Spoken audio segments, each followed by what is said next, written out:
Elena, your sister understood something about that. I should have come back for you. That's just a fairy tale.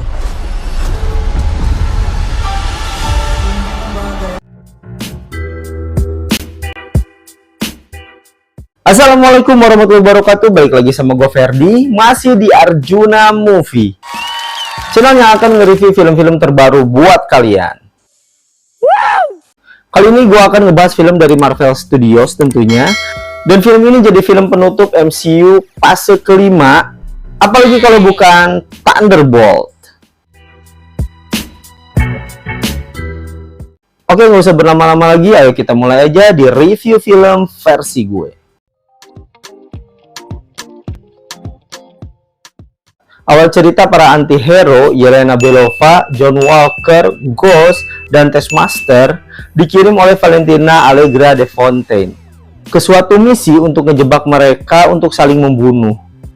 Tapi setelah mereka selamat, mereka dipaksa bekerja sama buat ngadepin Sentry. Jadi Sentry ini adalah seorang super soldier yang mengalami gangguan mental gitu.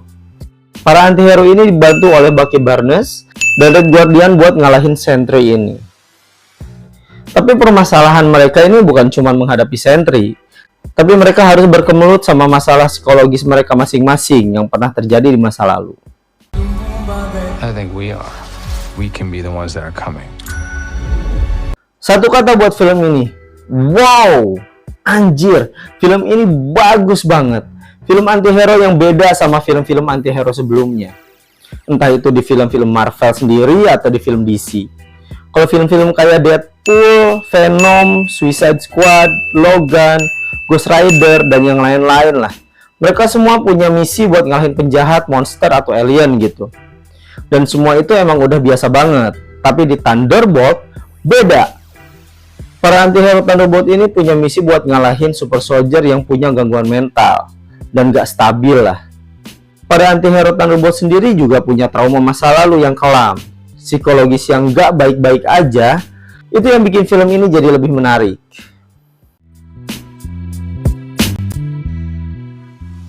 Kalau kalian pengen film Marvel yang visual CGI-nya memanjakan mata, kayak film-film Marvel sebelumnya lah, kayaknya film Thunderbolt ini bukan film yang tepat deh. Karena film ini bukan jualan visual CGI yang dahsyat, tapi emang dari segi penulisan ceritanya yang menurut gua dibikin dengan sangat matang. Dari karakter anti-hero, villain, dan alur cerita yang dibikin sangat rapi. Para kritikus film juga mengapresiasi film ini dengan sangat baik. Itu wajar sih, karena kali ini Marvel ngasih film dengan sesuatu yang beda dan disambut positif oleh para fansnya.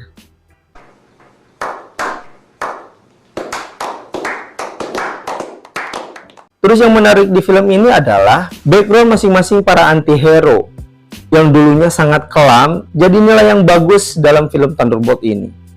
Yelena Belova dengan Red Room-nya, John F. Walker sebagai Kapten Amerika dengan tindakan brutalnya, Bucky Barnes dengan background-nya sebagai Winter Soldier mesin pembunuh Hydra, dan karakter-karakter lainnya.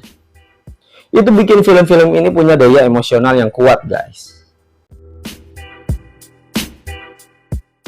Acting para pemeran film Thunderbolt ini emang gak usah dipertanyakan lagi. Mereka sangat piawai bawain karakternya masing-masing. Mengingat mereka ini bukan cuma sekali aja bawain karakter anti-hero ini. Terlebih Sebastian Stan, yang emang udah lama berperan sebagai Winter Soldier. Tapi yang cukup menyita perhatian gue adalah Florence Pugh. Actingnya sebagai Yelena Belova cakep banget. Dari awal film, Yelena ngerasa ada kekosongan di dalam dirinya. Dia masih teringat dengan bayang-bayang Red Room. Masih terpukul juga dengan kematian Natasha Romanoff. Walaupun dia juga tahu soal keluarga palsunya, tapi keterikatan sama Natasha emang masih kuat. Dan Yelena masih ngerasa sesakit itu setelah kematian kakaknya. Nah, perasaan Yelena yang kayak gitu tuh berhasil disampaikan sama Florence Pugh lewat aktingnya yang luar biasa.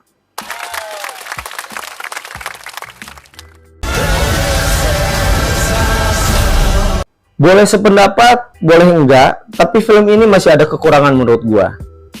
Dan salah satunya adalah kurangnya background Bob Reynolds atau Sentry. Sebenarnya udah jelas ya, Sentry itu dapat kekuatan dari suatu organisasi rahasia bernama OXE atau kepanjangannya Organization of Experimental Enhancement. Buat kalian yang belum tahu OXE itu apa, OXE itu adalah organisasi yang bertanggung jawab terhadap eksperimen manusia-manusia super yang dipimpin oleh Valentina Allegra de Fonte. Nah, si Bob Reynolds ini dapat kekuatan dari OXE itu. Tapi pertanyaannya adalah, OXE itu kan udah lama ditutup, dan semua fasilitasnya juga udah dihancurin. Tapi bagaimana bisa si Bob ini bisa selamat dari insiden penghancuran fasilitas tersebut? Terus juga kalau ditarik lagi ke belakang ya, kenapa si Bob ini dipilih sama OXE buat jadi bahan eksperimen manusia super? Apa yang bikin dia ditunjuk? Apa alasannya? Bagaimana proses eksperimennya? Semua itu nggak dijelasin secara rinci. Gak kayak Steve Rogers di film Captain America yang pertama, semua prosedur pembuatan manusia super dari rekrutmen sampai Steve Rogers-nya jadi Captain America itu dijelasin dengan sangat jelas. Nah, dan gua harap sih Bob Reynolds juga ada, walaupun gak harus terperinci seperti itu ya. Walaupun hanya flashback-flashback kecil lah, itu udah cukup buat kejelasan Bob Reynolds.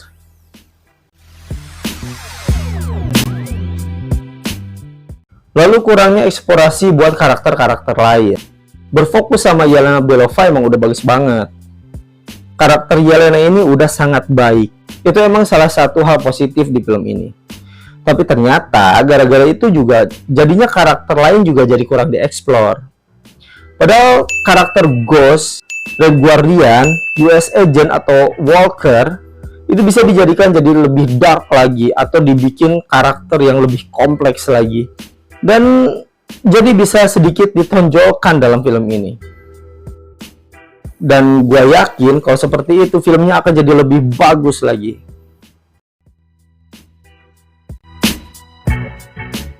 Secara keseluruhan, film Thunderbolt ini sangat bagus buat kalian para fans Marvel. Serius. Karena bukan cuma aksi para karakter anti-hero-nya aja yang seru di film ini.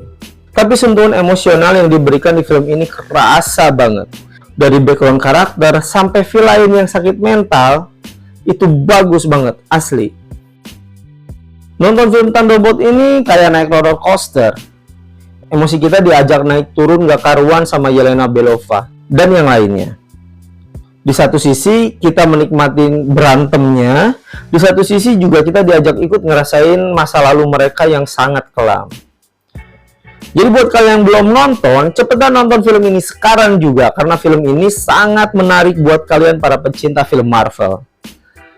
Dan gue kasih kisi-kisi sedikit lah ya, akan ada kejutan di akhir film, dan kisi-kisi ini bikin gue takjub dan gak sabar buat nonton film Marvel berikutnya. Jadi tunggu apa lagi? Ayo cepetan nonton film Thunderbolt sekarang juga. Oke, segitu aja review gue kali ini. Semoga review ini bisa jadi bahan referensi buat kalian. Kalau kalian gak sependapat sama gue, kalian bisa tulis aja di kolom komentar, biar kita bisa sharing lebih dalam lagi tentang film ini. Gue juga minta dukungannya dengan cara klik like, comment, share, dan subscribe channel ini, serta nyalain juga tombol loncengnya, biar kalian gak ketinggalan video gue yang paling baru. Dan terima kasih juga buat kalian yang udah subscribe, karena kalian udah ikut berkontribusi membangun channel ini. Gua Ferdi undur diri, sampai jumpa di video selanjutnya. Wassalamualaikum warahmatullahi wabarakatuh. Bye.